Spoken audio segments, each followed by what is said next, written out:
네, 노태우 전 대통령의 장례가 국가장으로 치러지기로 결정이 됐죠. 이런 가운데 이재명 후보도 빈소를 찾았습니다. 한편 국민의힘 토론회에서는 다시 한번 양강 후보들의 충돌이 이어졌는데요.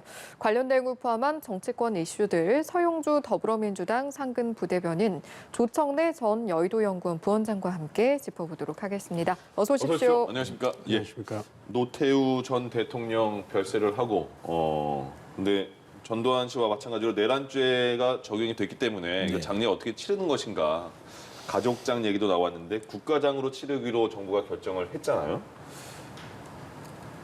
어떻게 보십니까? 근데 국립묘지에 안장은 안 하기로 했다. 여기까지 나왔습니다. 이게 어떻게 이제 보세요? 유족들 그러니까 이제 노태우 씨의 그 이 바람이 이제 파주 통일동산이라고 아마 그 부분을 좀 받아들인 것 같고요. 예. 좀 개인적인 입장에서는 저도 좀 아쉬움이 있습니다. 국가장 결정에 대해서는. 네. 하지만 충분히 이제 대통령께서 혼자 결단하신 건 아닌 것 같고 예. 국무회의를 통해서 본인도 인권 변호사 출신이시기도 했고 또 노태우 씨와 전두환 씨는 아예 다른 별개의 또 이제 평가도 있다. 네. 하지만 이제 12.12, 5.18에 노태우 씨가 내란죄와 내란 목적 살인죄로 이미 역사적, 사법적 판결을 받은 상태에서 굉장히 힘든 결정이었을 거라고 생각은 되고요. 예. 또 그 부분에 대해서 되게 힘들어하신 분들이 많은데 지금도 뭐 반발하시고 그렇죠. 이거 인정할 수 없다 하는데 일단은 어느 정도 예우를 인간적 예우를 차려주는 차원에서 좀 그런 반발하시는 분의 입장도 받아들이고 그다음에 또 국가적으로 예의를 차릴 거는 또 차리고 가야 되지 않냐. 그래서 좀 그런 결정들을 좀 존중해 주셨으면 좋겠다. 예. 그런 생각을 하고 있습니다. 청와대도 그 국가장으로 한 이유 중에 밝힌 것 중에 하나도 87년 민주화 이후에 첫 직선제 대통령이었다. 이런 이유도 있더라고요. 여러 가지를 고려했을 텐데 국무회의에서요. 네네. 어떻게 지금 받아들이세요? 국가장으로 한 일단 국무회의의 의결을 거쳐서 문재인 대통령께서 결정한 거다 이렇게 볼 수 있고요. 네. 이제 법률적인 수순을 따라서 저는 잘 처리한 거라고 봅니다. 예. 국가장법 2조에 보면 중대범죄를 저질르지 않는지와 상관없이 예. 전 현직 대통령이나 대통령 당선인 서거 시에는 국가장으로 하게 돼 있고요. 국립묘지법에 보면은 형법상 내란죄를 저지른 경우에는 제외하기로 돼 있기 때문에 그 두 가지 법률에 근거해서 대통령께서 정무적으로 판단하셨다 이렇게 평가합니다. 그러니까 국가장으로 하느냐 마느냐에 따른 법과 네. 국립묘지에 안장을 하느냐 마느냐는 법이 좀 따로 있군요. 이렇게. 따로 있습니다. 예. 국립묘지법과 국가장법이 따로 돼 있고요. 예. 근데 이제 전직 대통령의 장례 절차라는 것은 굉장히 중요한 겁니다. 네. 그러니까 이 후임 대통령들의 장례 절차에 선례가 될 수도 있고 또 뭐 내란죄와 같은 중대범죄가 아니라도 형법상의 저촉되어서 실행을 사신 분들, 퇴임 이후에 실행을 사셨거나 지금 예. 살고 계신 분들이 계시기 때문에 이 부분들을 잘 배려해서 그것까지 고려해서 간 거다 이렇게 봅니다. 그러니까 이번에 국가장으로 결정이 되고 나서 네. 또 다른 얘기가 나오는 게 그러면 전두환 씨도 만약에 이런 상황이 되면 이렇게 할 것이냐에 대한 얘기도 나오더라고요. 거기에 대해서 청와대는 확실히 선은 그은 것 같아요. 그렇죠. 예. 그러니까 전두환 씨를 여기에 비교하는 것은 지금 좀 적절치 않은 것 같고요. 네. 그래서 전두환 씨는 지금도 정말 오만방자하게 아나무인격으로 5.18에 대한 사죄뿐만 아니라 아니 뭐 재판 태도도 그렇고 모든 입장에서 용서할 수 없는 그런 태도를 보이고 있고 예. 그렇기 때문에 최근에 전두환 친송 발언을 했을 때도 호남 민심이나 국민들의 정서 자체도 인정을 못했지만 그러니까 노태우 전직 대통령에 대한 국가장의 결정이 그동안 노태우 전직 대통령이 12.12, 5.18이 있었지만 어느 정도 자식이 가서 그 자제분이 가셔서 무릎도 꿇고 네. 또 어떤 노력을 하고 본인이 어떤 진심 어린 사과와 물론 본인이 하지 않았지만 예. 그런 의사를 밝혔기 때문에 일단은 그 비교 자체는 아예 안 하시는 게 좋겠다. 저는 그렇게 생각을 하고 있습니다. 이건 어떻게 보세요? 지금 민주당 안에 있는 여권 일부의 인사들도 이 국가장 결정에 그 반발을 하고 있거든요. 네네. 일단 광주 지역구 의원들도 그렇고 명백한 노태우 씨는 5.18 학살의 주범이다 이렇게 말을 하고 있어요. 그리고 이용석 광주시장은 이게 그 국가장을 하게 되면 공공기관의 조기를 개항해야 되잖아요. 네네. 근데 광주시 같은 경우 이거 할 수 있겠느냐? 우리는 안 하겠다. 분향소 설치 안 하겠다. 네네. 우상호 의원도 이 결정은 좀 아쉽다 이렇게 말을 했고요. 네네. 저도 개인적으로는 뭐 우상호 의원님이 말씀하신 대로 반성을 했다고 해서 역사적인 사실이 달라지는 건 없다. 저도 그러게 이제 아주 개인적인 의견을 밝히고 싶고요. 네. 그다음에 광주 지역은 특히나 직접적인 피해 당사자들이 있고 예. 그렇기 때문에 저는 그런 부분에 있어서는 충분히 반발하실 수 있고 어떤 행동을 하시더라도 어느 정도 좀 공감이 될 수 있지 않을까. 그래서 하지만 큰 틀에서 정부가 국가장으로 결정한 이상은 예. 좀 따라주면서 같이 좀 화합하는 모습을 좀 보여줬으면 좋겠다. 그런 생각을 하고 있습니다. 왜냐하면 이 5.18에 대한 피해자분들 그리고 피해자의 가족분들도 지금 다 계신 상황에서 네. 굉장히 그분들은 반발할 수밖에 없는 상황일 것 같은데 그럼 문재인 대통령의 결정은 어떤 거였을까 궁금합니다. 그게 이제 5.18 살아있는 역사지 않습니까? 네. 아직도 상처가 아물지 않은 역사고 그래서 뭐 그런 여권 일각이나 광주 지역에서 반발은 뭐 나올 수도 있겠다 이렇게 예. 이해가 됩니다. 그런데 이제 청와대가 지금 노태우 전 대통령의 장례와 관련해서 밝힌 방침이라는 게 예. 예우는 하되 조문은 하지 않는다. 아, 그렇죠. 이렇게 네. 정리가 됐잖아요. 어제 이재명 후보가 가면서도 이게 비슷한 맥락으로 짚어서 나갔어요. 그래서 이게 이제 말하자면 살아있는 역사로서의 아픈 역사에 대한 뭐 이런 부분도 있고 또 대선을 앞둔 시점에 민주당의 핵심 지지층을 외면할 수도 없지 않겠습니까? 그래서 아까도 말씀드렸다시피 전직 대통령의 장례라는 중대 사안에 대해서 그 국가 수반으로서 지켜야 될 선, 예. 그다음에 핵심 지지층의 마음을 무마하는 그 미묘한 균형을 저는 문재인 대통령께서 잡고 있다 이렇게 생각합니다. 알겠습니다. 네. 이제 잠시 이재명 후보 이야기 해주기도 하셨는데 어제 빈소에 많은 정치권 인사들이 방문을 했습니다만 이재명 후보 역시 주문을 했습니다. 애도의 뜻을 표하기는 했는데 방명록은 남기지 않았고 네. 빛의 크기가 그늘을 덮지는 못할 것이다 이런 말을 남기기도 했어요. 네네. 어떻게 보셨습니까? 뭐 말씀하신 그대로 같고요. 이재명 후보께서 방명록을 남기는 게 좀 더 좀 이상하지 않나. 네. 그런 생각을 좀 갖고 있습니다. 그래서 그 정도면 이재명 후보께서 말씀하신 대로 인간적 예우를 가지고 찾아뵀다. 그리고 그 공과에 대해서도 분명히 왜 그러냐면 이재명 후보께서도 정치적 어머니를 5.18이라고 얘기를 하셨고 그 행보를 광주에 시작했듯이 본인에게는 5.18과 광주 정신이 매우 중요하다. 그래서 인간적 예우로 최소한의 도리를 했다. 그렇게 평가를 하고 그렇게 이해를 해주셨으면 좋겠습니다. 예. 예. 그 특별한 그 이상의 방명을 안 썼다고 해서 그런 마음이 없거나 뭐 이런 건 아니다. 예. 일단 그 그렇습니다. 야권에 지금 경선하는 대권 주자들도 그 대부분 조의를 표했잖아요. 네. 확실하게 지금 5.18에 같이 피해를 준 전두환, 노태우 두 전직 대통령인데 평가는 좀 다른가 보죠. 좀 그런 것 같아요. 예. 그러니까 이제 말하자면 그 국민들께서 받으신 상처에 대한 부분, 네. 그러니까 가해의 정도와 반성의 정도 이런 부분들을 국민들께서 보시는 것 같아요. 그래서 저는 근데 이제 이게 전두환 전 대통령이 서거하시고 난 뒤에 어떤 상황이 될 것인가는 미리 예단하는 것은 옳지 않다고 네. 봅니다. 그거는 그 당시에 국민 정서라든가 법과 규범에 따라서 예. 다음 정부나 그 다음 정부가 판단하면 될 일이라고 보는 것이고요. 예. 다만 지금 문재인 정부는 이 부분에 대해서 선을 확실히 긋고 있는 것 같아요. 그런데 어제 이제 이재명 후보가 조문을 하지 않았습니까? 네. 그분의 말씀을 보면 그 민주당 지도부의 속마음이랄까 이게 읽혀집니다. 예. 그러니까 망자에 대한 최소한의 예우다 이렇게 얘기를 하고 네. 국가장에 대해서도 법과 절차에 따라서 국민 정서를 고려해서 잘 판단했을 것이다 이렇게 얘기했잖아요. 이 부분은 제가 볼 때는 대선 후보로서 예. 입장 표명입니다. 국가를 운영해가는 국가 최고 지도자가 되겠다는 그 의지를 드러낸 것으로 보는 것이고요. 네. 빛이 빛의 크기가 그늘을 덮지 못한다고 했잖아요. 예. 이거는 이제 과거를 분명히 지적한 거거든요. 네. 아무리 그래도 이거는 짚고 넘어가야 되겠다 이거 아니겠습니까? 그게 이제 핵심 지지층의 마음을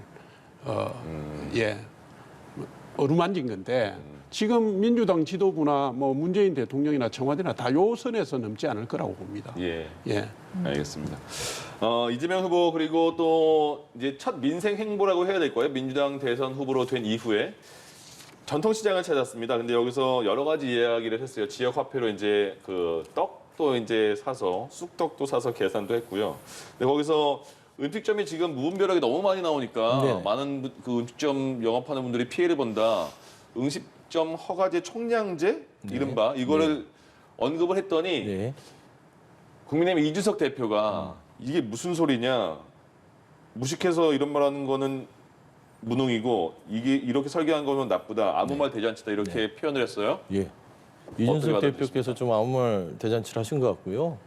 이게 이제 그 총량제 얘기를 하신 거는 개업을 막자는 게 아니고 네. 출혈 경쟁을 막자는 어떤 아이디어 차원의 정책적인 아이디어를 내신 거고 이 출혈 경쟁이라는 게 이 자영업자들 엄청 생기잖아요. 네. 어려웠을 때 음식점을 열기가 제일 좋고 치킨집 뭐 이런 거를 하시는데 솔직히 저희 대한민국의 자영업자 수가 다른 외국에 비해서 상당히 많습니다. 엄청나게 많고요. 그래서 이제 진출을 하지만 통계청 자료를 보면 1년 이상 생존하는 게 일반 생존 기업에 있어서 비교했을 때 음식점이나 숙박업이 1년 이내가 62% 정도 되고요. 예. 5년 이내 생존을 할 수 있는 음식점이나 숙박업이 20.5% 정도밖에 안 돼요. 예.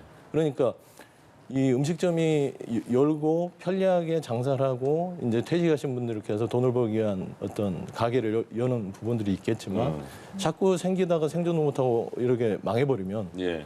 그분들은 또 다시 사회적으로 복귀하는 데 엄청 힘들고 국가적인 손실들이 발생하잖아요.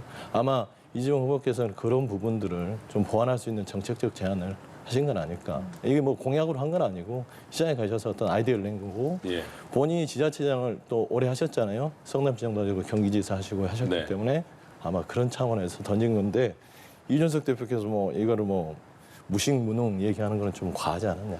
이게 지금 그러게, 뭐- 그러게 봅니다. 예. 대선 그 상황이라서 그런지 그 야당의 대표가 이제 여당의 대선 후보에게 한 그 용어는 좀 약간 과하지 않나 이런 생각도 하는 분들이 계시더라고요. 아니 근데 이게 굉장히 중요한 문제입니다. 네. 사실은 이게 뭐냐면 뭐 출혈 경쟁으로 인해서 우리 자영업 서민들이 많은 고통을 받고 있는 거는 똑같이 심정적으로 공감을 합니다. 예. 지금 뭐 간판이 계속 바뀌잖아요. 우리가 길거리 지나가 보면 그분들이 갖고 있는 소규모 자본 갖고 어떻게든지 살아보려고 했는데 예. 몇 개월 만에 문을 닫고 이거는 다 가슴 아파하는 겁니다. 근데 요 지금 저 이재명 후보께서 말씀하신 거는 이게 단순한 문제가 아닙니다. 네. 음식점 허가 총량제를 하게 되면 그 총량 규제를 누가 하겠습니까? 예. 공무원들이 하겠죠. 뒷돈이 오가야 될지도 모릅니다. 식당을 하기 위해서 자영업자들이 그렇지 않습니까? 이게 이제 뭐냐면 근데 이게 뭐 구체적으로 뭐 나온 건 아니잖아요. 아니죠. 예. 아닌데 제가 말씀드리는 것은 발상을 말씀드리는 네. 겁니다. 필요하면 시장 개입을 할 수 있고 규제할 수 있다라고 통제할 수 있다라고 얘기하는 거잖아요. 지금까지 진행되었던 많은 반시장적 규제, 개인 자유를 규제한 것이 대개는 다 선한 의지에서 어제 이재명 후보가 선량한 규제라고 표현을 했거든요. 네. 선한 의지에서 했던 거지 악한 의지를 가지고 한 게 아닙니다. 그런데 이게 이제 시장의 자연스러운 순환을 막으면은 더 불행한 효과로 연결되기 때문에 그 비판을 하는 것이고요. 예. 선량한 의도가 선량한 결과를 낳는다는 법이 없지 않습니까? 선량한지 안 한지를 누가 결정을 합니까? 후보가 결정합니까? 대통령이 결정합니까? 물론 이제 어제 그게 문제가 되니까 이재명 캠프에서 옛날에 그런 생각을 했다는 것이지 앞으로 하겠다는 뜻은 아니다. 이렇게 네. 멘트를 했어요. 그러니까 해프닝이 된 셈인데 문제는 요 발언에서 읽을 수 있는 이재명 후보의 시장이나 개인의 자율이나 경제 활동에 대한 생각 그게 문제라는 겁니다. 예. 필요하면 시장 개입할 수 있고 필요하면 개인의 자율도 통제할 수 있다는 것을 사실상 은연중에 드러낸 거잖아요. 그 점을 비판하는 것이죠. 알겠습니다. 이 부분에 대해서는 잠깐 하나 짚고 넘어갈 게 너무 이게 확대해서 하시는 것 같고요.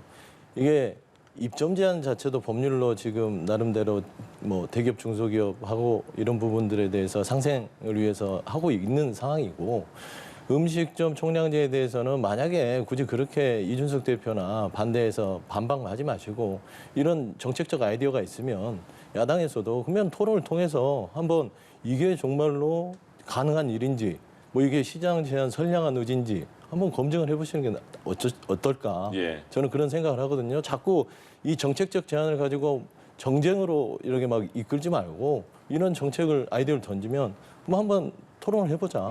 이게 가능한지. 그리고 정말 이게 소상공인 자영업자한테 도움이 되는지 우리가 한번 선량한 토론을 한번 해봤으면 좋겠다. 좀 그런 제안을 좀 경제는 드립니다. 여러 가지 예. 이게 바퀴가 순차적으로 맞물려 있는 겁니다. 한 가지를 뚝 잘라서 요거 해결하겠다 그러면 그 밖에 문제들이 다 끊겨서 더 큰 문제가 벌어지는 거거든요. 예. 지금 자영업자 수가 800만 가까이 될 겁니다. 지금 우리 서민들을 소규모 자영업으로 내모는 것이 이 정권이나 정부의 잘못된 경제정책과 일자리 정책 때문에 그런 겁니다. 근본적인 처방을 해서 치유를 할 생각을 해야지 눈에 보이는 거 가슴 아프다고 툭 건드려가지고 서민들을 더 힘들게 만들면 네. 되겠습니까? 제가 그걸 지적하는 겁니다. 네, 그래서 이런 토론은 논박들이 얼마든지 할수 있기 있습니다. 때문에 네. 한번 건전한 토론 한번 하셨으면 좋겠다. 그런 제안을 드립니다. 여기서는 근데 이렇게 논박을 좀 하시는데 예. 제가 좀 이렇게 뭐 계속 보니까 여야 쪽에서 어떤 정책의 토론을 한번 합시다. 그래서 대안을 찾읍시다 하고 나서 토론을 한 건 못 본 것 같아요. 그렇습니다. 사실은 그 채널이 아쉬움이 분명치 있죠. 않습니다. 예, 예. 그 채널이 분명히 있는 게 아니라고요. 그러니까요. 여당과 야당의 싱크탱크가 움직인다든가 네, 뭐 그런 생산적인 논쟁을 할 수 있는 장을 만드는 것은 앞으로 노력해 볼 점이라고 생각합니다. 알겠습니다. 네. 예. 어제 이재명 후보의 민생 행보 잠깐 이야기를 나눠봤는데 또 이것만큼이나 관심을 끌었던 것이 선대위 구성, 원팀 선대위 구성. 어제 이재명 후보가 추미애 전 장관을 만났습니다. 네네. 2시간 동안 만나고 추 전 장관이 명예선대위원장 그리고 사회대전환위원장 맡기로 했는데 네네네. 일단 사회대전환위가 좀 생소하거든요. 사회 대전환 아무래도 이제 추미애 전 후보죠. 전 후보시고 원래 이제 전 대표시고. 예, 전 장관이. 예, 전 장관도 하셨고. 예. 그렇기 때문에 추미애 그러니까 전 후보는 살아온 정치적인 이력을 보시면 굉장히 좀 강하시잖아요. 그리고 추진력도 있으시고. 그런 의미에서 이제 사회의 여러 가지 분야에 있어서 좀 개혁해야 될 부분들에 대해서 한번 고민을 해보겠다라고 아마 본인이 제안하지 않았을까라는 좀 생각이 들고요.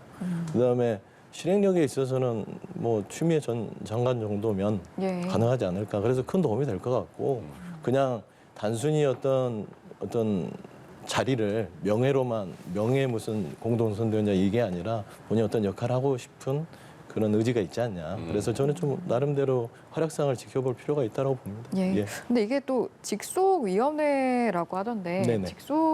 이제 이재명 후보의 직속위원회면 그만큼 좀 적극적으로 활동하겠다를 좀 반영한 거라고 봐도 되는 겁니까? 그렇죠. 그렇게 읽으시면 될 것 같고 일단은 이제 선대위 구성을 하는 게 여러 가지 이름이나 명칭들은 이제 당과 후보자와 논의를 하지만 뭐 지금 제안하신 걸 보면 아마 추 전 후보께서 후보한테 제안을 하고 후보도 이제 당하고 조율을 해서 아마 그런 직속 기구를 만들어서 좀 한번 좀 새로운 변화와 정책들을 좀 제시하지 않을까 저는 그렇게 보고 있습니다. 예. 예.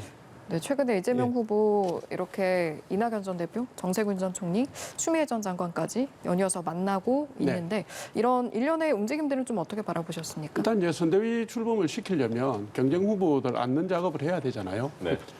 그러니까 이낙연, 정세균, 추미애 세 분 만났고 대통령도 면담했고 오늘인가 아마 뭐 두 분, 김두관, 박용진, 후보, 김두관 예, 서운하십니다. 예, 만날 걸로 보이는데 예.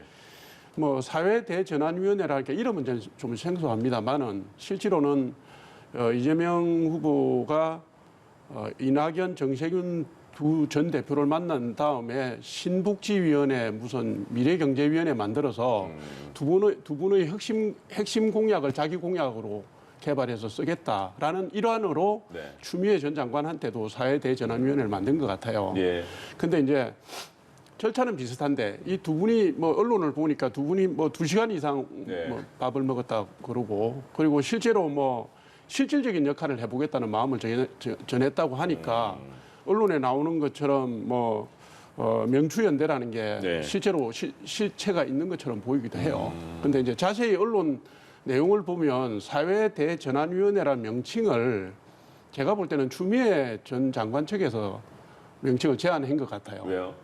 시대 대전환의 의지 이런 거를 추미애 전 장관이 예전에도 보였고 네. 그런 맥락으로 읽히거든요. 그리고 이제 그렇기 때문에 실질적으로 도움을 주면서 자기가 앞으로 정치에서 좀 더 큰 역할을 해보겠다는 포부 뭐 이런 부분하고도 연결되어서 예.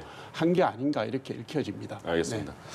지금 그렇게 원팀으로 가고 있지만 예. 마지막 하나가 근데 과연 다른 분들은 협조적이고 이낙연 전 대표 측의 그 캠프에 그 관계하는 분들은 지금 캠프로 영입하려고 하는데 그럼 그 타이틀은 맞지 않겠습니다. 이렇게 나오고 있더라고요. 네. 그분들도 언론 보도에는 그래 나오고 예, 있죠. 그분들을 좀 어떻게 좀 다 설득하는 것도 마지막 숙제 아닐까요? 이거 이제 마지막에 1위와 2위 후보잖아요. 네. 이제 3, 4 이거하고는 조금 다른 무게감이 있을 거예요. 예. 그리고 마지막에 정말 치열하게 싸웠고 그렇기 때문에 캠프 이낙연 전 후보 캠프에서도 아쉬움이 크다 보니 네.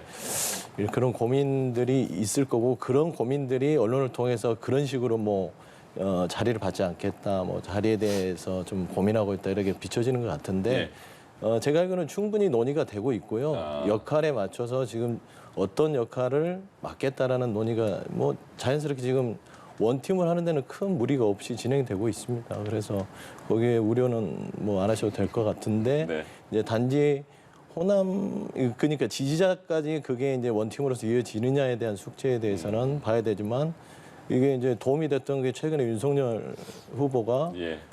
이제 전두환 칭송 발언 그 개사화하면서 호남 민심에 대한 이제 외부 요인을 제공하면서 예. 우리 호남 지지자들이 이낙연 지지층이 컸으니까요. 이낙연 후보님의 지지층들이 저희 다시 이제 원팀으로서 복귀하는 영향을 주지 않았냐. 그런 의미에서 보면 잘 되고 있다. 저는 그래 보고 있습니다. 알겠습니다. 국민의힘 이제 토론회가 얼마 남지 않았습니다. 11월 5일 날 이제 최종 본선 경쟁 후보가 뽑히는데요. 어제 강원 지역 토론회가 있었는데 그 전 토론회보다는 분위기가 또 확 바뀌었습니다. 보시죠. 우리 홍준표 후보님 여기에 대해서 어떻게 생각하십니까? 선거 개입 아닙니까?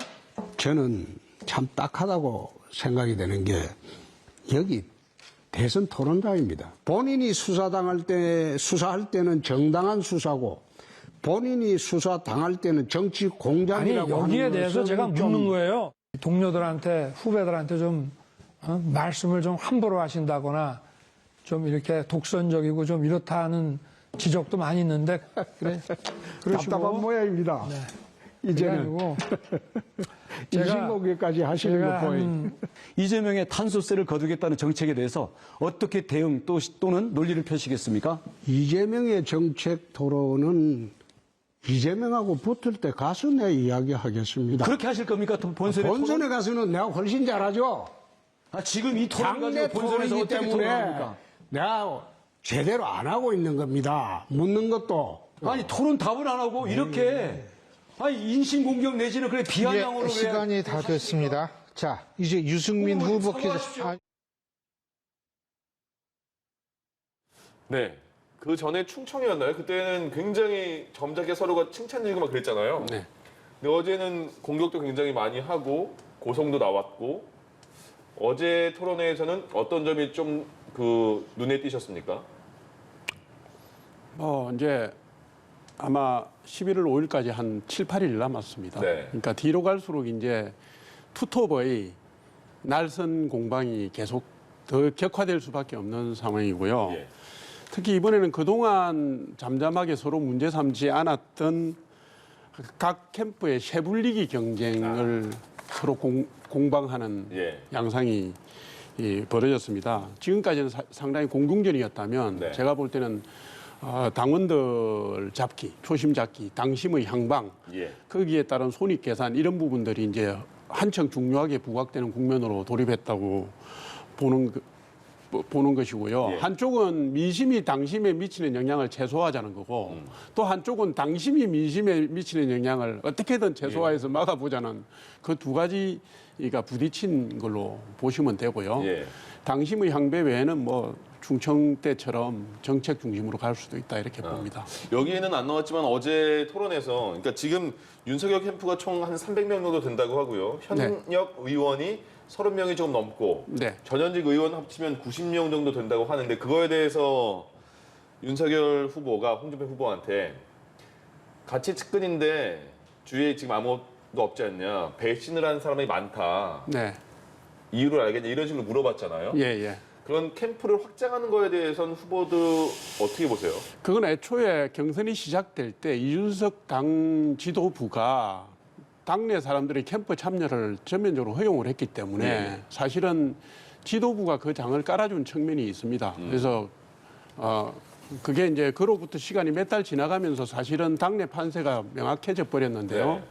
캠프에 참여하는 인원만 현역 국회의원이 30여 명이 넘고 제가 여기서 비율을 말씀드리지 않겠지만은 예. 원외 당협위원장들의 상당수가 윤석열 후보 쪽에 가 있습니다. 그런데다가 지금 우리가 선거인단에 들어가는 분들이 다 책임당원이잖아요. 예. 책임당원들이 기반하는 데가 다 당협입니다. 당협에 기반을 둔 책임당원들이 선거인단으로 돼 있기 때문에 네. 누가 당협을 장악하느냐 이게 당심 이 향배를 좌우하는 핵심 관건이거든요. 예. 그러니까 홍준표 후보 측에서 이 부분에 대해서 예민할 수밖에 없고 그 점을 공격을 하니까 이 반발하는 행태로 나온 게 윤석열 후보가 나한테 온 사람이 내가 잘해서 온 것이지 당신은 옆에 있는 사람도 못 챙기지 않았냐라는 식으로 공박을 한 겁니다. 예. 제가 볼 땐 상당히 심각한 네거티브죠. 예, 그런 공박은 국민들 보기에 별로 좋아 보이지는 않습니다. 예. 제가 볼 때는. 국민의힘 이제 대선 최종 후보가 거의 이제 한 일주일 정도 남았습니다. 뽑히는 네. 과정이. 토론회 그래도 종종 보시지 않습니까? 네, 보죠. 어떠세요? 요새 국민의힘 토론회? 요즘 토론을 보면 아, 윤석열 후보가 급해졌구나. 아, 그러니까 본인이 한 열 몇 차례 발언 실언 망언 제조기라는 별명을 얻으면서 정점을 찍은 게 그 전두환 칭송 발언과 기회사과의 문제한 예. 국민 계치금 뭐 이런 프레임에 갇혔거든요.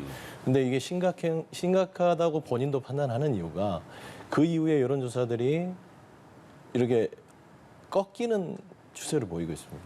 지금 홍준표 후보는 뭐 급상승은 하지 않아도 스물스물 올라가잖아요. 천천히 스미듯이 올라가는데 예. 이분이 그 발언 이후로 한 3%에서 4%씩 계속 빠지고 있어요. 그런데 이게 심각한 문제는 이걸 회복하기 위해서 아까 이제 부원장님도 말씀하셨지만 당 그러니까 지금 경선을 한 7, 8일 앞두고 나서 이제 투표는 1일, 2일, 3, 4 이렇게 되는데 네. 본인의 강점인 책임당원 그래서 당협위원장들이 오다를 낼 수 있는 최소한의 그 누수를 막자 그런 차원에서 전략을 짜는 것 같고 본인 실수는 지금 만회는 하기 좀 힘들지 않나 그 발언 부분들은 예. 왜냐하면 국민들이 꼭 보수 핵심층만 아니더라도 국민들이 보기에도 그 부분은 너무나 가벼운 역사인식과 그 가벼운 태도를 아주 간단한 뭐 개사가란 그 사진 하나로 인식해 버렸거든요 국민들이 그러면서 이제 아마 그 여론에 반영이 된 것 같고 홍준표 후보는 이제 그거를 기화로 해서 본인의 장점들을 쭉 살려가면서 예. 아 마지막에 경선에서 한번 윤석열 후보를 뒤집어 보자. 그래서 제 생각은 민감할 수밖에 없는 게 지금 당협위원장들을 모아서 당심을 하는 거를 홍준표 후보는 깰 수밖에 없습니다. 그걸 깨내야만 이번 경선에서 본인이 승산이 있다고 보고 지금 이제 좀 상승세 있는 걸 유지할 수 있다. 뭐 그래서 좀 치열하게 지금 좀 거의 네거티브전이 벌어지고 있지 않냐. 그렇게 보고 있습니다. 알겠습니다. 예. 예. 윤석열 후보 측과 홍준표 후보 측에서 또 지금 치열하게 맞붙고 있는 게 ARS 투표 과정에서 본인 인증 절차를 추가하는 부분. 일단 당 선관위에서는 이제 홍준표 후보 측의 요구를 받아들이지 않기는 했는데 공방은 좀 계속해서 이어지는 모습 같아요. 정확히 어떤 배경에서 나온 이야기인 겁니까? 뭐 정치적 논란은 있을 수 있습니다. 뭐 그러니까 노인 폄하까지 연결되고 막 이렇게 네. 가는데 저는 그게 본질은 아니라고 예. 보고요. 원래 이제 지금 11월 1, 2일 모바일 투표를 하고 네. 11월 3, 4일 양일간에 모바일 투표를 하지 않은 선거인단을 대상으로 ARS 전화가 들어갑니다. 예. 투표가 가는데 근데 모바일 투표는 실제로 해보면 굉장히 복잡해요. 네. 그래서 이게 본인 인정 문제라든가 이런 부분에 대해서 이렇게 뭐 의구심이 제기는 안 되는데 ARS 투표는 책임 당원인지 여부 등 간단하게 묻고 바로 진행하거든요. 네. 근데 ARS 투표는 우리 당원 명부상에 본인 휴대전화로 등재된 그 전화로 가는 것이고 예. 그리고 전화를 언제 할지 시간이 특정되어 있지 않습니다. 네. 그래서 누군가가 뭐 이틀 동안 전화기를 대신 갖고 있지 않은 이상은 대리 투표를 할 방법이 없습니다. 예. 그래서 이제 당 선관위에서 그걸 받아들이지 않은 것이고요. 또 그거를 홍준표 캠프에서 제기하는 문제를 받아들인다고 하더라도 그거를 재정리할 수 있는 시간적 여유가 없습니다. 지금 네. 투표까지 뭐 한 일주일 채 안 남았는데 그래서 뭐 제 생각은 혹시라도 미진한 점이 있다면 예. 유불리를 따지지 말고 나중에 시간을 갖고 허점은 보완하면 좋겠다. 이 정도로 생각합니다. 알겠습니다. 갤럽 여론조사 하나 보겠습니다. 국민의힘 대선 후보로 누가 나서는 것이 좋다고 생각하십니까? 그러니까 대선 후보 선호도 조사죠. 국민의힘. 홍준표 후보가 30.7%, 윤석열 후보 25.1%, 유승민 후보 20.6%, 원희룡 후보 6.3%입니다. 오차범위 안에 있습니다. 홍준표 후보, 윤석열 후보가. 근데 일단 지금 저렇게 나온 상황을 당내에서는 아니면 캠프에서는 어떻게 지금 파악을 하고 있을까요? 뭐 민심의 향배는 뭐 다 같이 공유를 하고 있고요. 알고 있습니다. 지금 대다수의 언론 여론조사를 보면 홍준표 후보가 오차 범위 내에서 앞서는 게 나오고 있는데 네. 거기서 다시 한 발 들어가서 국민의힘 지지층을 상대로 해서 보면 윤석열 후보가 좀 앞서는 그렇습니다. 걸로 나옵니다. 이게 예. 이제 저게 그거 지금 국민의힘 지지층에 대한 조사인데요. 예. 윤석열 후보 50.8%, 홍준표 후보가 33.4%. 예, 상당 부분 앞서는 걸 나오죠. 그 제가 아까 말씀드렸던 현역 의원과 원외 당협위원장들의 기반 예. 이 부분들이 중요하게 작용을 하고 있다고 봐야 되고요. 네. 그리고 지금 이제 국민의힘 지지층과 일반 국민을 놓고 볼 때 국민의힘 지지층이 정권 교체 의지가 훨씬 강합니다. 예. 그렇기 때문에 이 경우에는 민심이 당심에게 영향을 미치는 부분이 제한적이라고 봐요. 예. 정권 교체의 의지가 강한 국민의힘의 지지층의 결집력을 본다면 민심이 당선이 미치는 그 영향은 제한적이고 또 시간이 일주일 정도 남았기 때문에 예. 투표까지는 일주일도 안 남았어요. 그렇죠. 일주일도 안 남았기 때문에 선거인단 대부분은 예. 제가 볼 때 마음을 정했을 가능성이 있다. 네. 그래서 아주 큰 돌발적인 아주 중대한 변수가 돌출되지 않는 이상은 예. 현재의 흐름이 선거로까지 연결될 가능성이 높다 이렇게 알겠습니다. 봅니다. 다음 주에도 여쭤볼 텐데요. 그냥 간단하게 네. 지금 흐름대로면 어떤 후보가 최종될 것 같습니까, 국민의힘?